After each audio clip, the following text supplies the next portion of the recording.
नमस्कार दोस्तों, आज आप सभी का स्वागत है आपके अपने YouTube चैनल ऑल क्लासेस पर। आज हम सभी विद्यार्थियों के लिए एक और महत्वपूर्ण वीडियो लेके आए हैं। दोस्तों, आज हम आप लोगों को बताएंगे राजस्थान बोर्ड परीक्षा कक्षा 10 के संस्कृत का जो पेपर होने वाला है उसके लिए कुछ महत्वपूर्ण प्रश्न दोस्तों, जो कि आपकी परीक्षा में 101% पूछे जाएंगे। और ये बहुत ही महत्वपूर्ण प्रश्न है दोस्तों। अगर आप इन प्रश्नों को अच्छे से पढ़ लेते हैं, इनको अच्छे से याद कर लेते हैं दोस्तों, तो आप 99% अंक प्राप्त कर सकते हैं अपनी परीक्षा में और अपनी कक्षा में टॉपर हो सकते हैं, यानी कि प्रथम स्थान भी प्राप्त कर सकते हैं दोस्तों। चलिए अब बात कर लेते हैं प्रश्नों की। और दोस्तों, वीडियो को अंत तक जरूर देखें, क्योंकि वीडियो के अंत में मैं आपको प्रत्येक प्रश्न का उत्तर भी बताने वाला हूं और आपकी पाठ्य पुस्तक में पेज संख्या भी बता दूंगा दोस्तों कि कौन से पेज पर आपको कौन सा प्रश्न मिलेगा। और इससे पहले भी हमने एक मैथ का वीडियो बनाया और सोशल साइंस के पेपर के लिए भी आपकी वीडियोज बन चुकी हैं। तो एक बार अगर किसी विद्यार्थी ने उनको नहीं देखा है तो यूट्यूब चैनल पर जाकर प्लेलिस्ट में जब आप चेक करोगे तो आरबीएससी 10th बोर्ड से आपको प्लेलिस्ट मिलेगी। वहाँ पर आपको आपके प्रत्येक सब्जेक्ट का, यानी कि मैथ और सोशल साइंस यानी कि सामाजिक विज्ञान का पेपर भी आपको वहाँ पर मिल जाएगा। एक बार उन्हें जरूर देखें और महत्वपूर्ण जानकारी प्राप्त करें। चलिए स्टार्ट करते हैं। आपका पहला प्रश्न किस प्रकार होगा दोस्तों? आपका पहला प्रश्न होगा, यथोलिखितस्य गद्यांश से प्रसंग हिंदी भाषाया अनुवाद करा। तो दोस्तों, ये आपको गद्यांश दिया गया है, इसकी आपको हिंदी अनुवाद आपको करना है, यानी कि इसकी संस्कृत में दिया गया, आपको इसकी हिंदी बनाकर आपको लिखनी है अपनी उत्तर पुस्तिका में। ऐसे अथवा में आपसे पूछा गया। ये टोटल 5 नंबर का आपका प्रश्न होता है। अब यहाँ पर आपको देखिए सेकंड प्रश्न में क्या कहा गया कि अधोलिखित गद्यांश से प्रसंग हिंदी भाषा अनुवाद। यहाँ पर का आपको पद्यांश दिया गया है दोस्तों, यानी कि ये कविता से लिया गया है, पोयम से, और ये आपका किसी पाठ से लिया गया है। तो इसकी भी आपको हिंदी अनुवाद करना है और आपको लिखना है इसका हिंदी अनुवादरण कि हिंदी में इसकी परिभाषा क्या होगी और इस पैराग्राफ में आपको क्या कहा गया है, इस पोयम में कवि ने क्या कहा है वो आपको यहाँ पर लिखनी होगी। अब बात करते हैं प्रश्न नंबर 3। यथोलिखित पद्यांश से प्रसंग संस्कृत व्याख्या करा। तो आपको बताना है कि इसकी आपको संस्कृत व्याख्या करनी है। इस पूरे की आपको संस्कृत से व्याख्या करा। तो से प्रसंग संस्कृत व्याख्या करा। तो आपको प्रत्येक गद्य पद्यांश की संस्कृत व्याख्या यहाँ पर आपको करनी है। अब प्रश्न नंबर 4 की बात कर लेते हैं। अधोलिखित नाट्यांश से प्रसंग संस्कृत व्याख्या करा। तो आपको यहाँ पर ये दिए गए हैं दोस्तों, इनकी भी आपको प्रसंग संस्कृत व्याख्या आपको करनी है। नाट्यांश आपको यहाँ पर दिए गए हैं दोस्तों। चलिए आप बात कर लेते हैं इसी अथवा में। आपको प्रत्येक प्रश्न का अथवा में भी आपको मिलेगा। अगर आप ऊपर वाला नहीं कर पा रहे हो तो आप नीचे वाला कर सकते हैं। अब बात कर लेते हैं प्रश्न नंबर 5। अधोलिखित शिव प्रश्न शिव के शान पट प्रश्नाम उत्तराणी संस्कार में। आपको ये दोस्तों प्रश्न आपसे पूछे गए हैं, इनका आपको उत्तर लिखना है। चलिए अब किन्हीं अब बात करते हैं दोस्तों प्रश्न नंबर 9, यानी निर्देश दिया गया प्रश्न नंबर 6 और 9 आपको रेखांकित पर प्रश्न निर्माण करें। आपको जो अंडरलाइन दी गई उसका आपको यहाँ पर मीनिंग लिखना है कि उसका मीनिंग क्या है। अब बात करते हैं प्रश्न नंबर 10 की। प्रश्न पत्रादित्य से पाठ्य पुस्तकालय श्लोक अदृश्य लिखती। आपको किसी भी आप यानी जो आपकी पाठ्य पुस्तक दी गई उसमें से कोई एक श्लोक आपको यहाँ पर लिखना है, जिसके लिए आपको 3 अंक मिलेंगे। कोई भी श्लोक आप यहाँ पर लिख सकते हैं। प्रश्न नंबर 11। अधोलिखित गद्यांश। आपको ये आपको गद्यांश पढ़ना और इसमें जो प्रश्न पूछे गए हैं आपसे, ये यहाँ पर एक एक नंबर के आपसे यहाँ पर प्रश्न पूछे गए हैं। इस गद्यांश को पढ़कर इन प्रत्येक प्रश्न का आपको उत्तर देना है। इस गद्यांश में से आपको लिखकर देखकर आपको देना है। अब बात कर लेते हैं दोस्तों प्रश्न नंबर 12 की। अधोलिखित पद सच। ये आपको दोस्तों ये आपको वाक्य दिए गए, इनको इनका इन वाक्यों का यूज करते हुए आपको इनका संधि विच्छेद, सॉरी आपको दोस्तों, आपको यहाँ पर आपको इनका संधि विच्छेद आपको करना है। आप बात कर लेते हैं और संधि कौन सी है दोस्तों, वो भी आपको यहाँ पर लिखनी है। अब ये जो वाक्य आपको अलग अलग दिए गए इनका आपको मिलाप कर कर एक वाक्य बनाना है दोस्तों कि ओ प्लस अंक क्या आपको क्या बनेगा, नमे प्लस नमे क्या बनेगा आपको। प्रश्न नंबर 14 की बात करें। लिखित रेखांकित पदेशु समताशा विग्रह में विग्रह प्रधान समास के। यहाँ पर आपको समास का नाम लिखना है कि कौन सा समास है दोस्तों। ये इस जो अंडरलाइन किया गया है, यानी कि जो नीचे से अंडरलाइन है दोस्तों, आपको बताना है कि ये कौन सा समास है। उस समास का आपको यहाँ पर नाम लिखना है। प्रश्न नंबर 15। अधोलिखित रेखांकित प्रदेश विभक्ति। आपको यहाँ पर विभक्ति तत्कारण। चलिए आपको यहाँ पर विभक्ति लिखनी है दोस्तों इनकी। अब बात कर लेते हैं प्रश्न नंबर 16 की। यह आपको खालिस्तान दिया गया, यानी कि आपका खालिस्तान रिक्त स्थान से आपको उसी रिक्त स्थान की यहाँ पर पूर्ति करनी है। स्मर प्लस अनियर।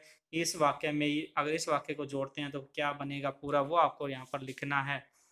अब बात करते हैं प्रश्न नंबर 17। रेखांकित प्रदेश प्रकृति। आपको प्रकृति इनकी प्रत्यय आपको लिखनी है, इनका यानी प्रत्यय आपको बताना है कि इनमें प्रत्यय कौन सा है। अब बात करें प्रश्न 18। यहाँ पर दोस्तों आपको ये 3 रिक्त स्थान दिए गए, इनमें से और 4 वाक्य आपको दिए गए, इन 4 वाक्यों में से कौन से रिक्त स्थान में आएगा वो आपको पूर्ति यहाँ पर करनी है। प्रश्न नंबर 19 से 21 तक आपको समय आपसे पूछा जाएगा दोस्तों। अगर ग्राम गच्छामि सीताय पुत्र, इनका सॉरी दोस्तों, इनका आपको वाच्य परिवर्तन करना है। प्रश्न नंबर 19 से लेकर 21 तक आपको जो आपको वाक्य दिए गए हैं 20, 19, 21 आपको प्रश्न पत्र और इनका वाच्य परिवर्तन आपको लिखना है। अब बात करते हैं प्रश्न नंबर 22 में आपको समय पूछा जाएगा घड़ी 1 और घड़ी 2 में क्या समय हो रहा है वो आपको संस्कृत में लिखना है। अब बात कर लेते हैं प्रश्न नंबर 23 की दोस्तों। अधोलिखित वाक्य शुद्ध आपको इनको शुद्ध कर लिखना है। ये अशुद्ध भाषा में लिखे गए, इनको आपको शुद्ध करना है, सही तरीके से आपको लिखना है। प्रश्न नंबर 24 आपको यहाँ पर एक प्रार्थना पत्र लिखना होगा। यहाँ पर आप देख सकते हैं प्रार्थना पत्र, और यहाँ पर आपको लिखना होगा दोस्तों, यहाँ पर भी आपको लिखित आपको यहाँ पर पत्र लिखना होगा। ये अथवा में भी आपसे पूछा गया 4 नंबर का आपका ये पत्र होगा। और दोस्तों 24वां प्रश्न जो है दोस्तों, यानी कि पहले में तो आपको पत्र लिखना होगा, दूसरे में ये आपको एक पैराग्राफ दिया गया, इसमें रिक्त स्थान आपको देख पा रहे होंगे आप, रिक्त स्थान दिए गए और यहाँ पर आपसे वाक्य दिए गए हैं कि कौन से रिक्त स्थान में कौन सा सही वाक्य आपको लिखते हुए इस पत्र को पूरा करना होगा दोस्तों। चलिए आप बात कर लेते हैं प्रश्न नंबर 25 की।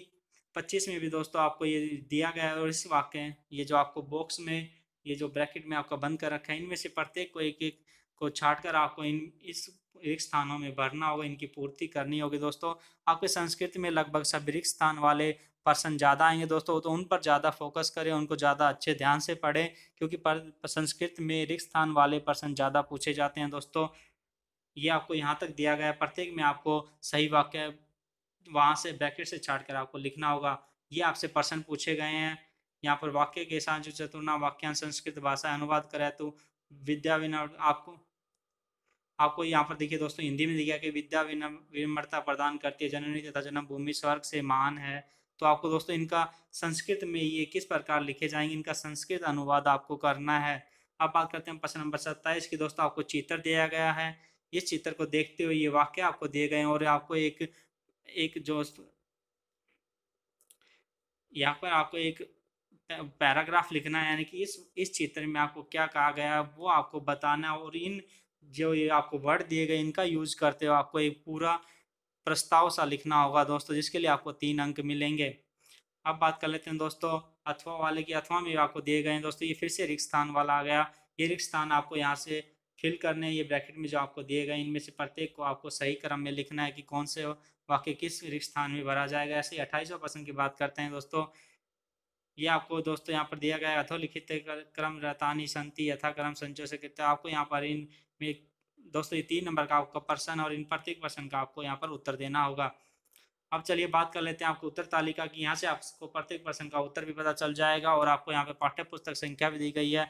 अगर यहाँ पर आपको अच्छे से पता ना चले तो आप अपनी पाठ्य पुस्तक में जाकर उस पेज संख्या पर जाकर उस प्रश्न को अच्छे से देख सकते हैं, और वहाँ से भी अपने उत्तर की जानकारी ले सकते हैं। यहाँ पर पहला प्रश्न आपका दिया गया है पेज नंबर 4 और 80 पर, सेकंड आपका पेज नंबर 1 से 64 तक, और तीसरा प्रश्न आपका 35 और 51 तक दोस्तों, चौथा आपका दिया गया 80 से 58। अब बात करते हैं प्रश्न नंबर 5 की। यहाँ पर आप देख पा रहे होंगे, यहाँ पर भी आपका उत्तर दिया गया है प्रत्येक में कौन से रिक्त स्थान में कौन सा आएगा, और यहाँ पर आपको पेज संख्या दी गई है प्रत्येक प्रश्न की। ये प्रश्न नंबर 10, 11 तक यहाँ पर दोस्तों दी गई है। अब बात करते हैं प्रश्न नंबर 11 से। ये आपको 11 का प्रत्येक उसमें 3 दोस्तों आपको पैराग्राफ दिया गया था, उसमें से आपको प्रत्येक का प्रश्न छाट कर आपको लिखना था उत्तर। यहाँ पर भी आपको पेज संख्या दी गई है, वरना ये आप यहाँ से भी पढ़ सकते हैं दोस्तों। ये 12वां प्रश्न आपका यहाँ पर। अब बात कर लेते हैं 13वें प्रश्न की दोस्तों। ये 13वां प्रश्न, 14वां प्रश्न, 15वां, यहाँ पर आपको इनके प्रत्येक के उत्तर मिल जाएंगे। आपको उत्तर पुस्तिका आपकी जो पाठ्य पुस्तिका उसमें भी जाने की जरूरत नहीं है, यहाँ पर आपको प्रत्येक प्रश्न का उत्तर मिल जाएगा अच्छे से, क्योंकि रिक्त स्थान वाले हैं तो आसानी से आपको यहाँ पर मिल जाएंगे। यहाँ पर आप देख पा रहे होंगे दोस्तों, ये 26वां 27वां प्रश्न आपको यहाँ पर दिया गया है, 25वां प्रश्न, 26वां। अब बात करते हैं 27वां प्रश्न जो आपका यहाँ पर है, ये 28वां प्रश्न आपको यहाँ पर दिया गया है दोस्तों। तो ये कुछ महत्वपूर्ण प्रश्न थे आज की वीडियो के, और आपके जो संस्कृत का पेपर होने वाला है उसके लिए बहुत ही महत्वपूर्ण वीडियो दोस्तों। इस वीडियो को ज़्यादा से ज़्यादा शेयर करें दोस्तों के साथ, अपने व्हाट्सएप ग्रुप में, हम छोटे भाई बहनों के साथ, और इन प्रश्नों को ध्यान से पढ़े अगर आपको अपनी परीक्षा में अच्छे नंबरों से पास होना है तो दोस्तों। सभी दोस्तों का धन्यवाद, और हमारे यूट्यूब चैनल को ज़्यादा से ज़्यादा सब्सक्राइब करें। और इससे पहले भी हमने एक मैथ का वीडियो और सामाजिक विज्ञान का पेपर की वीडियो डाली है दोस्तों, उनको जरूर देखें, उनमें भी आपको महत्वपूर्ण जानकारी मिलेगी। सभी दोस्तों का धन्यवाद।